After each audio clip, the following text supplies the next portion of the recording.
Լիլիա, Համաշխարհային բանկի տվյալներով 2024 թվականի տվյալների մասին է խոսքը, մասնավորապես Հայաստանի Հանրապետությունը ամենաշատ ապրանք ներմուծող երկրների ցանկում է։ 24 թվականից հետո ինչ է փոխվել։ Շատ բան է փոխվել արդյոք։ Այդ տեսանկյունից ոչ, որովհետև 24 թվականից հետո մենք դեռևս ընդհանրապես մենք ավելի շատ ներմուծող երկիր ենք, քան արտահանող, բայց հայտնի զարգացումներից հետո ռուս-ուկրաինական պատերազմով վերարտահանման գործոնով պայմանավորված իհարկե ներմուծման ծավալները ավելացան։ Խոսքը հնա ներմուծում հարաբերակցության մասին է,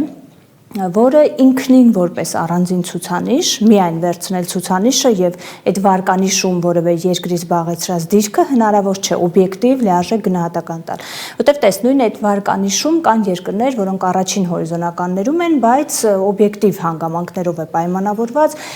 դրանք առևտրային հանգույցներ են այդ երկրները որպես այդպիսին վերարտահանման բավական լուրջ գործոնով, հետեւաբար միայն այդ ցուցանիշով ասել, որ այդ երկրների տնտեսությունները խնդրեմ ունեն, կառուցվածքը խնդրահարույց է եւ այլն սխալ կլինի։ Այսինքն ցուցանիշը պետք է որոշակի տնտեսության առանձնահատկությունը հաշվի առնելով գնահատել ինչպիսին է։ Հայաստանի պարագայում ցավոք սրտի դա ավելի շատ բացասականի մասին է խոսում։ Իհարկե կա օբյեկտիվ հանգամանք առ այն, որ մենք առավելապես էներգակիր ներկրող, հումք ներկրող երկիր ենք, բայց ամբողջ խնդիրը կանում են անում, որ մեր արտահանման չափով եւ կառուցվածքով, այսինքն ինչ ապրանքներ են արտահանում, բարձրարժեք ապրանքներ են թե ոչ, ապրանքների տեսականին արտահանվող ընդհանրացակ է թե ավելի նեղ շրջանակ է եւ այլն, ի հաշիվ դրա մենք չենք կարողանում կոմպենսացնել այդ ներմուծում հնա հարաբերակցության խնդրահարույց լինելը։ Եթե ավելի պարզ փորձեմ ասել, մեր պարագայում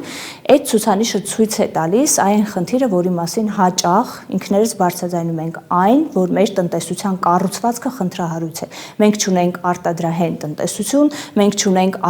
բարձր արդյունք ստեղծող եւ արտահանող տնտեսություն, եւ սա առնվազն կարելի է լրացուցիչ ու հերթական ահազանգ որակել տնտեսության կառուցվածքին ուշադրություն դարձնելու։ Այսինքն միայն այդ բարձր տնտեսական աճերով ուրախանալը եւ դա բարձրաձայնելը որևէ կերպ բավարար չէ։ Մենք ունենք տնտեսության կառուցվածքի եւ այդ պայմանական ասած տնտեսության աճի որակի հետ կապված խնդիրներ, որին իհարկե պետք է ուշադրություն դարձնել։ Իդեպ շատ համանման է թեման, որին անդրադառնալու եմ